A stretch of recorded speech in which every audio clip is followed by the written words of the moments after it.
Many people talk about the ups and downs of married life, but no one really prepares you for life after your spouse passes away. Welcome to Widowhood Real Talk with Tina, a safe place for widows, widowers, and their friends and family to talk about love and loss. Find comfort as you listen to honest conversations between Tina and invited guests who've experienced the loss of their forever partner. Share their stories of love, grief, and healing. You are not alone in this journey.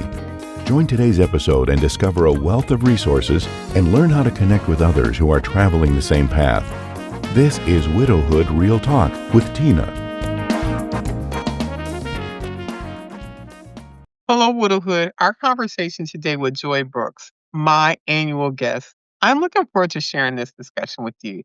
Joy is going to talk about life after being a caregiver, how to find yourself afterwards, and doing things after your spouse has passed. Let's get into this conversation now. Hello, Joy. Welcome back to the Widowhood. I haven't left. I'm still here. That is good. But I like having you are my only person that I have back every year. Really? Yes. Oh, that's sweet. You should be my neighbor. Would you be my neighbor? Would you be mine? We could go for walks together. Well, I mean, we are recording, but I'm really, really hoping that you get to come to our event next year, May 2026, here in Norfolk, Virginia. Oh, Uh, really? yep, we're having a gala, our first official big event, celebrating the widowhood, celebrating my 60th birthday, fundraiser, and it's a 60s theme party. So excited about that. More details to follow. But I would love to finally get to meet you in person instead of so far in New York. I'm such a homebody. It really takes dogs to get me out of the house. You can bring the dogs. Bring the dog with you. You don't have to leave Did, them at home. did you hear that? You want to go? You just stated. And I'm saying this also for the widowhood. I know traveling can be a challenge after our loved one is no longer here. And that is why a lot of times you'll see galas like during the holidays, but those can be super triggering thinking about the last time you went on a holiday party with your loved one. So it's not during the holidays. I intentionally did not want a kind of formal dress up because oftentimes we remember the last time we dressed up with our spouse. So we're not doing that. It's in May. I mean, there's really not a lot going on May 16th in the middle of the month. And it's a 60 theme party. So your psychedelic, all your colors, it's fun stuff. So we intentionally tried to hit every mark to make it more appealing. And then also giving people time to think because this may be some people's first time traveling since their spouse passed. And why not be for something fun? Virginia Beach area is super nice. There's a lot of things to check out in the area. We already have hotels booked. So if you go to our website, I'll send you a link. Widowhood Real Talk with Tina events. It's called Hope Grows Here. And you can purchase your ticket now. You can reserve your hotel room and start budgeting and planning for everything right now. There are a few stories behind what you just said about the traveling. Let's talk about it. Yes. When I was younger, I traveled a lot on my own before I got married. And I had lots of things happen to me that I won't mention here. Not good things that, sort of could have been a showstopper had I not been the positive thinker. But when I look back, I'm thinking, oh, that wasn't good. I'm surprised I made it through that. And it happened like I traveled by myself 3 times out of country. And it happened 3 times. So every time I traveled, something happened. Mm. So, as you know now, with Harry gone, and my friends telling me, and my family telling me, and everybody telling me, "Oh, you should travel," and I'm like, no. First, there's a lot of places I'd love to go, but I'd love to go and enjoy them with someone with me who can enjoy them with me on the same level, The same level. That's a difference. right? So, somebody that can either compliment me or that, I don't mean, oh, you look lovely today. I'm talking about, they will be my better and I will be their better and it will be a benefit to both of Mhm. us as opposed to going with a group of people that would annoy the heck out of me in any case. So, I'm like, I would love to go to Greece and Italy, but I would want to go there and I would want to see specific things that most people would not want to see. Oh, okay. You know, they might want to sightsee, but I'd want to sightsee specific things, archaeological things. Mm. Like, let's go to this open field with one column in it. Why? Oh, because it used to be blah blah blah. Okay, it's in the middle of nowhere. I don't care. Let's go. So that's why I was like, they would be dragging me to the Colosseum, which wouldn't be bad. What they would drag me to the Acropolis, which wouldn't be bad. But I would also want to do other things that they might consider. Huh? Mm. But you make a good point. Traveling after your spouse passes is a whole different thing. I know many people that will not travel since their spouse passed because it's too hard. But it makes me wonder, what does like look like when we try a new thing the first time versus we try it the second and third and fourth. So my question to you, what is something that was very hard to do after Harry passed, but you learned to do it in your own way? Well, I want to elaborate more on the travel. Harry and I never traveled Okay. ever. We never went anywhere together unless it was to his sister's house. To, Never traveled, never took a vacation Oh, ever. Not once. We okay. had a boat, we had a motorcycle, we had this, we had that. He got everything he wanted, every toy he wanted. And I got it. But I didn't need things because I had gone to a number of places before we got married. And my bucket list was more or less okay. Okay.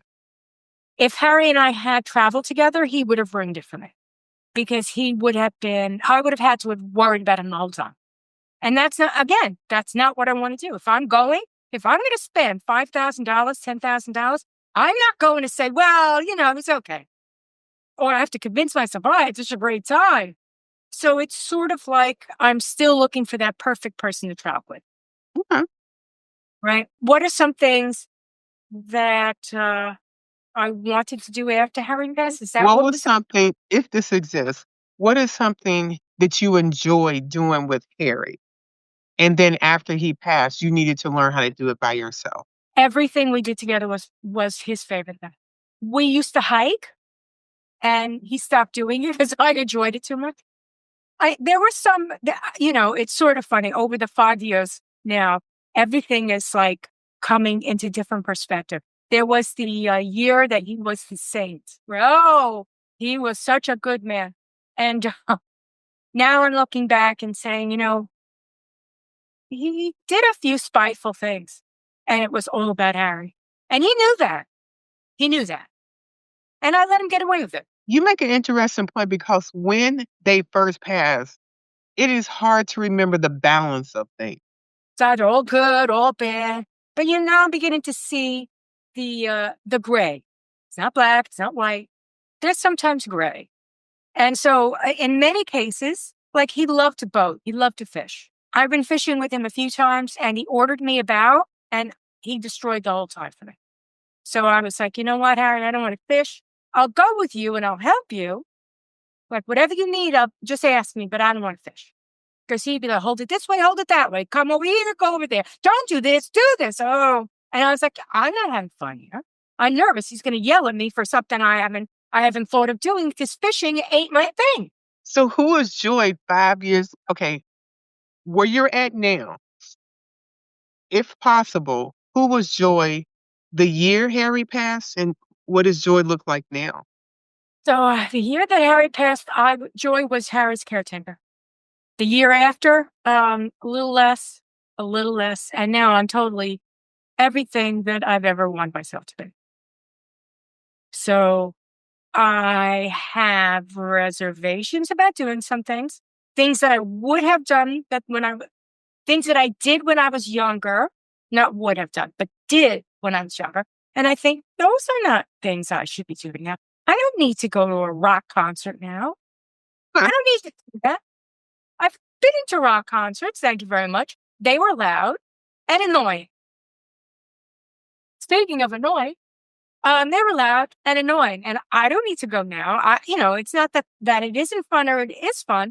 I've been there. They were loud. They were crowded. They were drug induced, alcohol induced. I don't need that now. Then, not now. So things that I like to do now, and I'm totally capable of identifying what they are. And they're not big projects. They're not big to-dos. And it's interesting when you said about things that Harry liked that you didn't like. Has your food choice now? Oh gosh, totally. So what did it look like when you were with Harry accommodating versus what you're doing now? Meat and potatoes. Monday, Tuesday, meat and potatoes. Wednesday, potatoes and meat. Thursday, rice, meat. Let's do potatoes tomorrow. Okay. So when Joy met Harry, I was a vegetarian. I'm not a vegetarian now, but I have slipped back into mostly vegetables. And very concerned about like non-processed food, one sourced type of thing. So, where Harry would be like, oh, just buy rice-a-roni. Don't make rice from scratch. All right. Okay, so I'll tell you we're having a steak cauliflower menu on the menu. There's one of the entrees. Choose. And it looked really nice. Just saying, just drop that in there. Just say, How did you I had meat in over a year. how have you let me say this.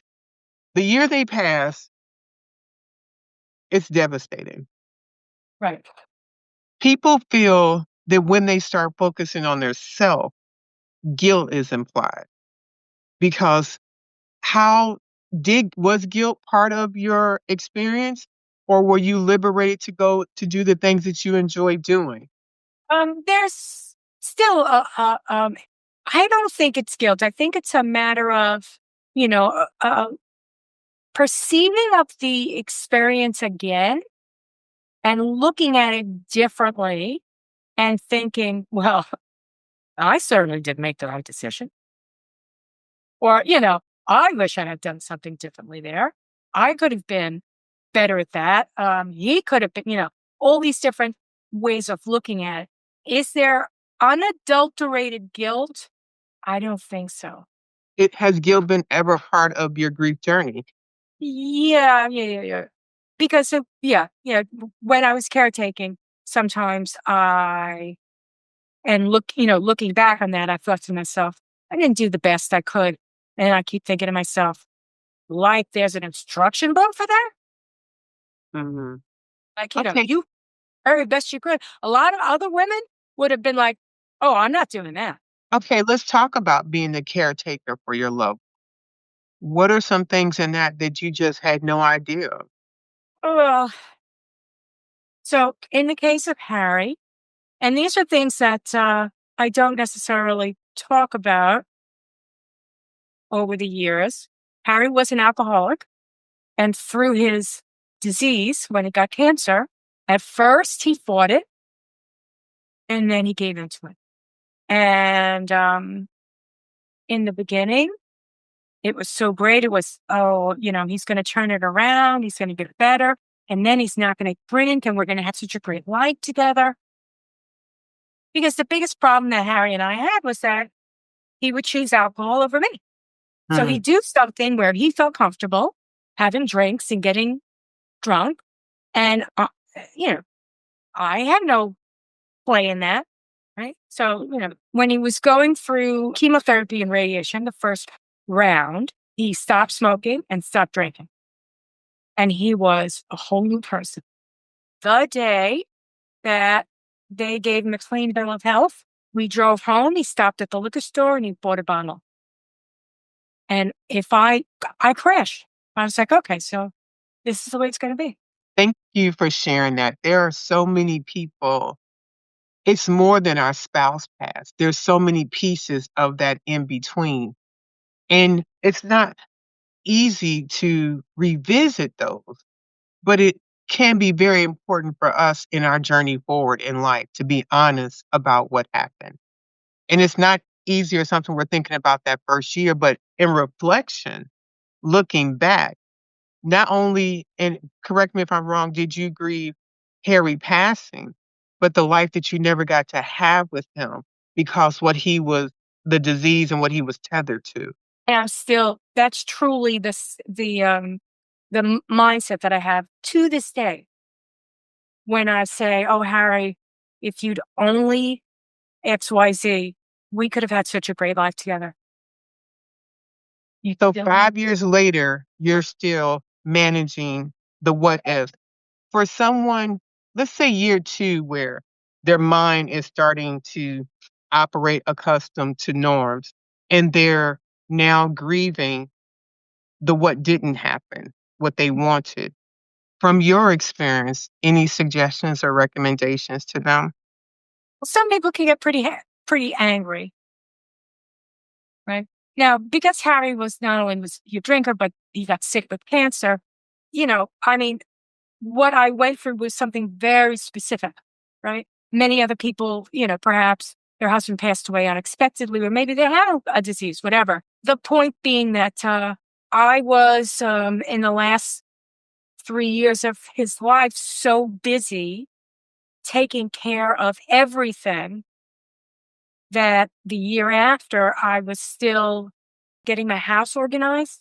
But I mean the house and my head organized. And then the year after that, I began to replay events.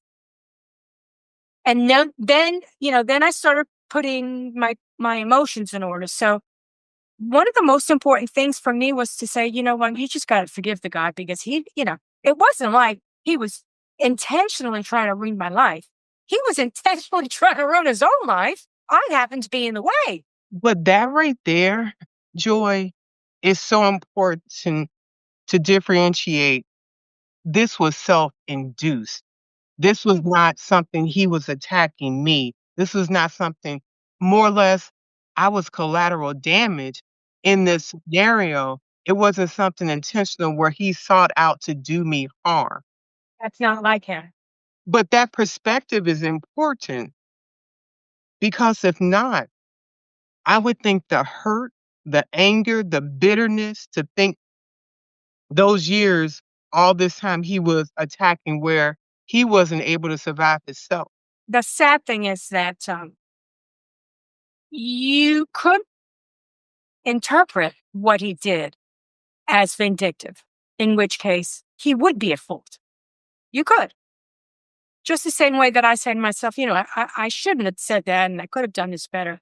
And I know that, and I was intentional along the lines of, at the moment, I didn't think things through. And when I thought things through, it just was too much, because everybody said, why didn't you just leave him? And I'd be like, this guy can't make it without me. And they're like, that's not your problem. I'm like, yeah, it is, for better or for worse. That's part of the marriage. I can't pretend that I was stupid when I got married and didn't understand what was going on. I didn't know who he was.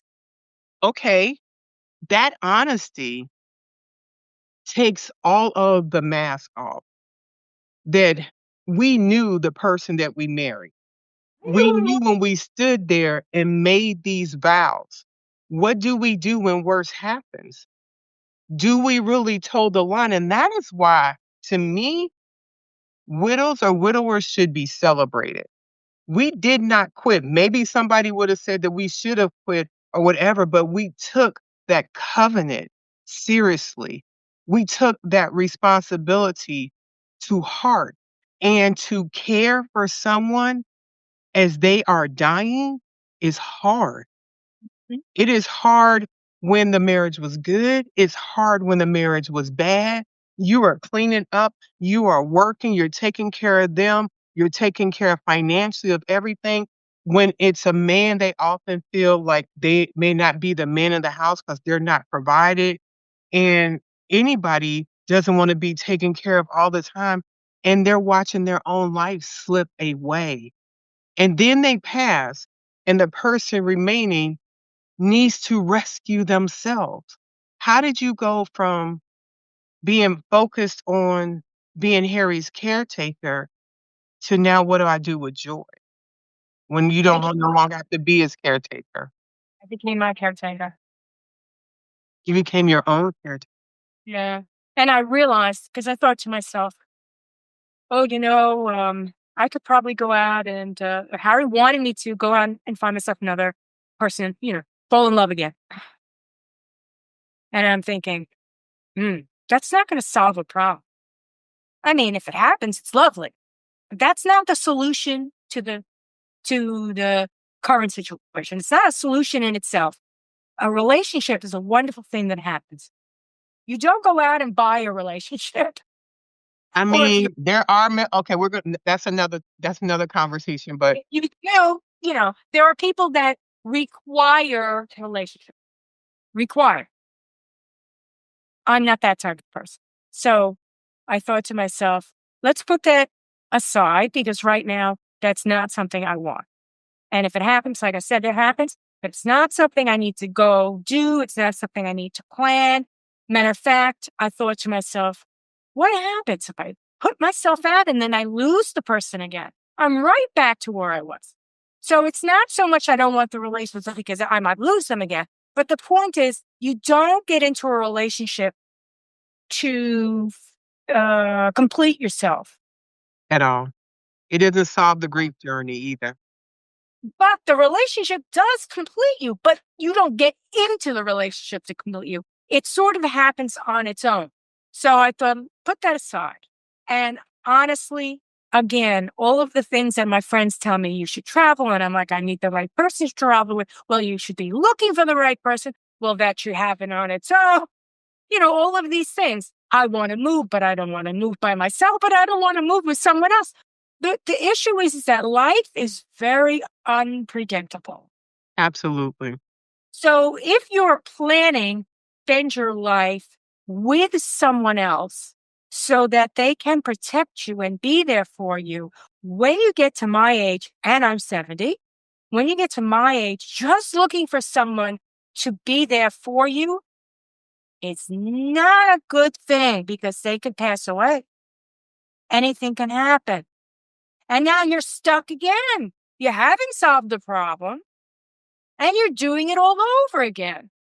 So I have been careful not to fall into that trap while other people, they don't see it as a risk. They see it only as a benefit. They don't see the risk at all. I see it as a risk because if I'm going to put myself out there and have another relationship, I know they're going to pass. Am I ready for that? I'm not ready for that. Okay, risk. Shove it away. Now, if I were younger, shove it away. Gone. If I were younger, if I were 10 years younger, and I really mean this, if Harry passed away and I was in my 50s, totally different situation. Totally different. But right now, I'm 70. I'm going to go find myself a 50-year-old man? No. No. Some people do, but no. Am I going to find myself a 60-year-old man? Possibly. Most likely, I'm going to find myself a 70, 75, 80. Come on, I'm taking care of them. No one wants to be the nurse. No one wants to be a nurse afterwards. This is not, so that's why I say it's not something I'm looking for. That doesn't mean that I don't literally put myself out there looking for interesting people. And I mean men and women. And by that, I'm not talking about sex. I mean interesting people. If I can find interesting people that share the way I think, or at least accept the way I think, because sometimes, I could be a little weird, accept the way I think, so that I can have relationship with them, whether it's just talking, texting, doing something, just, very simple relationship. I'm like, that's really what I want. That's really what I want. You bring up the point about it doesn't solve the situation. Let's name what those situations are. If I'm understanding the grief, the being alone, the having to do things and there's nobody else to call as a backup. It's all on you. Those are harsh realities that widows or widowers need to face, whether your children are adults or if they're younger, Or because now, or have no children, because what was a two-person scenario, you get left with this life that now you're trying to hold up that was built by two people. that's a, a sad and interesting story. So my husband had a favorite nephew, and we stayed in touch with them, celebrate Christmas with them. We would do things in the summer with them. So it was his go-to relative, his nephew. So his nephew, was married and had kids, and his nephew's children grew up. And recently, Paris had gone this past year, one of his nephews got married. So I'm like, okay, and I'm really having a conversation with Harry. I'm like, okay, Harry, your nephew's getting married. I have to go. This is going to be really difficult for me. One, I'm not social. Two, I don't know a soul there except for your nephew and his wife and, the two kids and the mother and father. That's it. I know no one else. I'm not going to drag someone I don't, who doesn't know them with me. That's stupid. So I'm like, okay, but I have to do this. I have to do this. And I'm not social. I tend to really be a sour social person. And I mean that. Really. Like the one thing, the one with the sour face at a social event going, oh, what am I doing here? It's not me. Not me. So I went and it was at a lovely place. And I walk up the steps to go to the reception. And they have right there before the reception, they have photographs of everyone in the family that's passed. And there's a big picture of Harry. And I'm like, okay, I'm done. Can I go home now? I'm like, I can't. I got to do this. If I was sour before I got there, I was done. Devastated. Totally devastated. Didn't expect that to happen to me. Why was I devastated? Because of all the things that could have been. So I walk in and I'm a little choked up. I walk in, I realize I'm alone. Everyone else is with someone. I'm alone. I don't usually I'm sour. I don't socially eat. So when I go out, first of all, I don't go out. And I don't like to go to restaurants and eat. I just don't. COVID only made it worse. So I like to cook myself. And I'm a good cook. No, I like to cook. So I can turn anything into anything. I really can.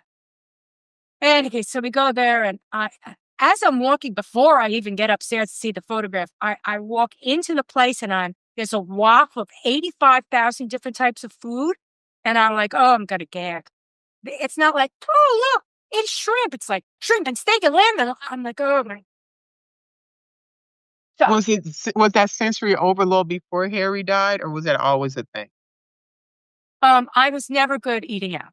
Okay. Oh, sensory overload, yes. When I go to a I'm like, ooh. But you make some good points. One, I'll circle back to our event in May. There are a lot of people that don't know anybody but me that are coming because there are people that have watched this podcast. There are people that have maybe seen us on different social media content. There are people who have been local in the area. So that is a common challenge that many people will endure to take this venture to celebrate what we've been doing in this community. When you're going and everyone is sharing something very specific with you, and you know that, it takes it all off me. And that's the part everybody would converge in this spot knowing we all sort of went through the same times to get here. The meaning well of it, but the triggering of it and everything, like you finally got up enough energy to do this and now this happens. It's like, But wait, I'm why? not done. Not done yet. So I'm sitting there at the table, and the music starts, and it's very different from very different from weddings. I don't know that I'm used to. Very loud, lots of light, kids jumping up, everybody taking pictures. So everybody's got their phone out. Everybody's crowding the dance floor taking pictures with their phone. So who's not dancing is taking pictures. And even while they're dancing, they're taking pictures. I'm like, oh, this is just so alien to me. And I just sat there like a lump, getting more and more sour and thinking to myself, how do I get myself out of this? I don't drink and I don't know any of the music. So what I said, I'm going to get up and just, So I'm sitting there. And at some point, I just, I make it through the whole thing and I'm sour. I mean, like they must have thought, she got up at the wrong side of the bed today, didn't she? Or wasn't she miserable? But, maybe they were too busy. I know that they must think I was there to ruin their day. And I feel bad about that. But wait, I get up eventually and I say goodbye to everybody. It was right before cake. Right before cake. Or, around the cake. Like they cut the cake and then I decide this is perfect. They cut the cake, I can cut it. So I get up. As I get up, one of the other women comes over to me, a woman my age comes over to me, a mutual friend who I should have been sitting with. I sat at the table with the nephew and his wife. Everybody was coupled up but me.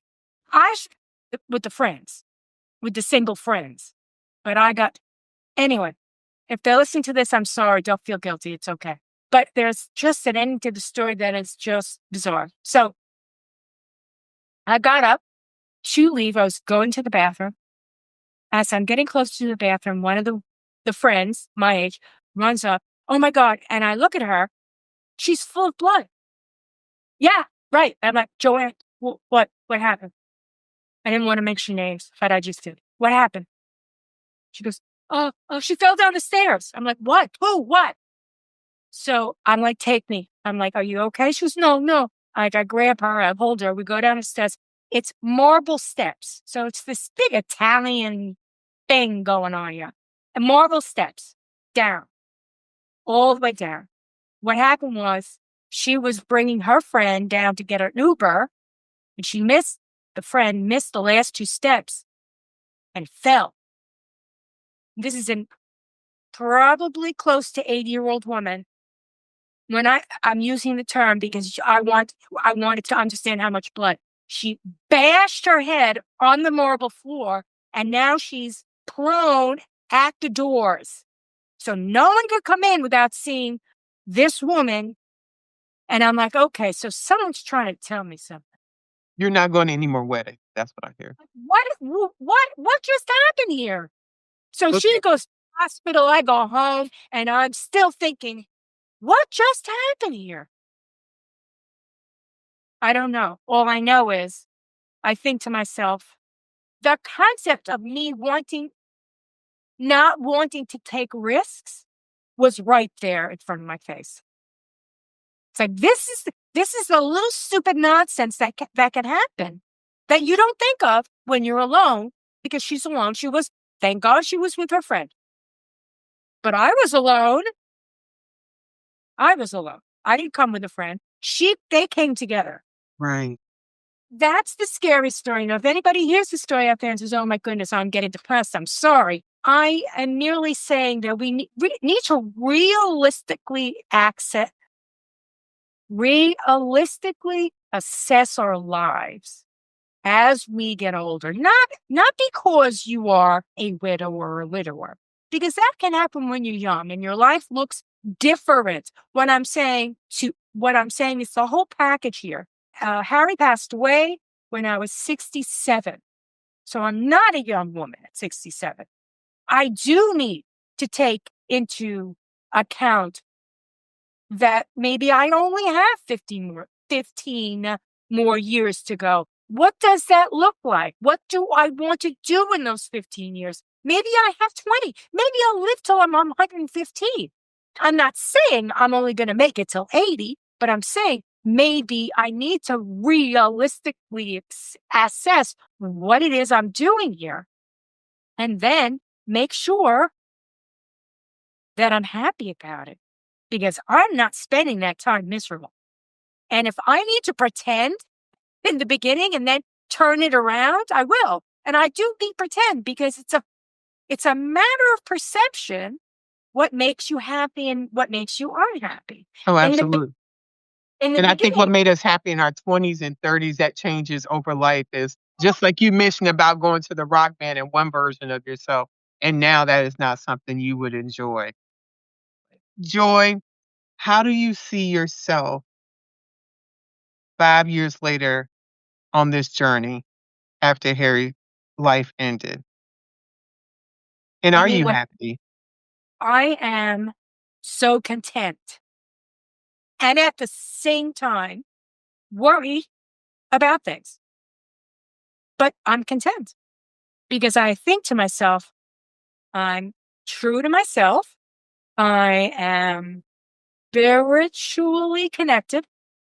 I'm doing good things, and I have enough downtime to decompress. What are the good things you're doing? I'm eating right, right? I have a dog that just decided to visit me. I'm eating right. I connect with friends and make sure that I'm there for them. That's not about me.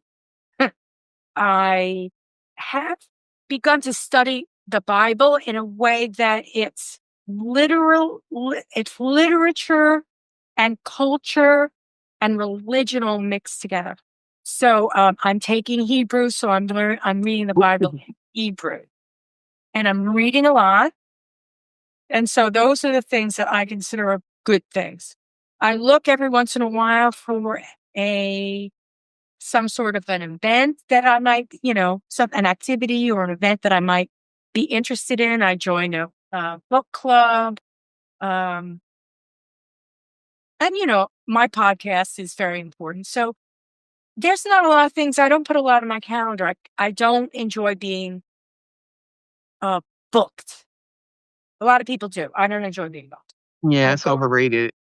yeah. But tell us about your podcast, because there may be people not realizing you and I do this sync up every year. So this may be their first time hearing about Joy Brooks. So they'll go back and look at the other podcasts and go, what were the other two conversations? So tell us about your podcast. So the podcast is my way of meeting people. Really. I mean, I have been down the rabbit hole, and then I get to the very bottom. I'm like, oh, I get it now. This is how I'm making friends. Oh, okay. This is cool. Oh, good there. I'm good there. When I finally made that realization, I'm like, that's good. That's actually good. I mean, I could think of a lot of other unhealthy ways people reach out to meet other people. What is your podcast called? So, Email and Coffee, it started off 5 years ago as being a way for me to market my business, because my career was in email marketing. And 5 years ago was at the very end of my career, because now I'm more or less retired. I still do email marketing, but I'm more retired than not. So, but in any case, I really like the name Email and Coffee, because email was who I become and coffee is what I drank. And then it just stuck. It just stuck. So, and it's pretty simple to tell people when you're telling them, what's your podcast called? Email and Coffee. And they're like, oh, it's like, okay. It's not like some strange name. Well, it is a strange name, but it's 3 words that you can remember. In any Right. case, I started interviewing people and talking about marketing. And then it just ended up, I just wanted to talk to people. Like I said, I wanted to find people that I was interested in, that I could talk with, that could have a conversation, and it would be enlightening for me, them, and the world. Okay. Well, I appreciate you giving me some of your time for this annual check-in. Any questions you have of me since you're used to being a podcaster, I'm prepared to give you the reins. So now that you are, you mentioned your age. Are you making plans to live out specific parts of your life? Like, do you have plans? I'm going to do this when I'm this. I'm going to do that when I'm that. Or are you just taking it as it comes? My husband, Mark, passed at the age of 51. And when we were together in my mind, I was gonna work until I was 62. I had this glide path of my career that I wanted to chick, chick, chick, chick, and do that. That motivation left the day he stopped breathing. I still wanna go to work and do a good job. I get really good reviews. I'm on top of the but that working till a long age is no longer in my scope.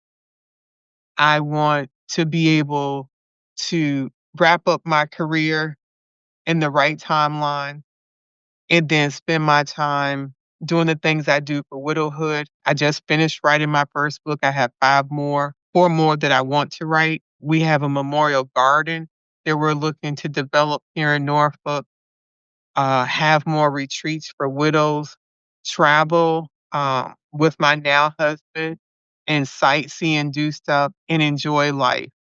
That is what I would like to see my life consistent of. Working and grinding and doing that, I think I'm just about ready to wrap up that season of my life and see where this will take me. And the reason being, I, during my grief journey, have been blessed to have an immense community. I mean, large, huge, that have stayed with me and traveled. So I pour out of the full cup. And knowing that there are so many people that have lost their loved one and they're alone and would want somebody to be there. I love being able to have these conversations and somebody feel like they're the third person in the room and they know that their feelings matter and there's other people that feel like them. So being able to create that has turned into a life work. It's very interesting how our lives can change unexpectedly, and if we don't fight our expectations and take opportunities when they come, or I should say, if we don't, we should sometimes check our expectations and open up to opportunities that just happen. And that's one of the things that's on my radar. I'm constantly thinking there's going to be some opportunity that's going to come. And there have been not one, but there's been a number. And I just keep myself open. Absolutely. Absolutely. Any They, other questions?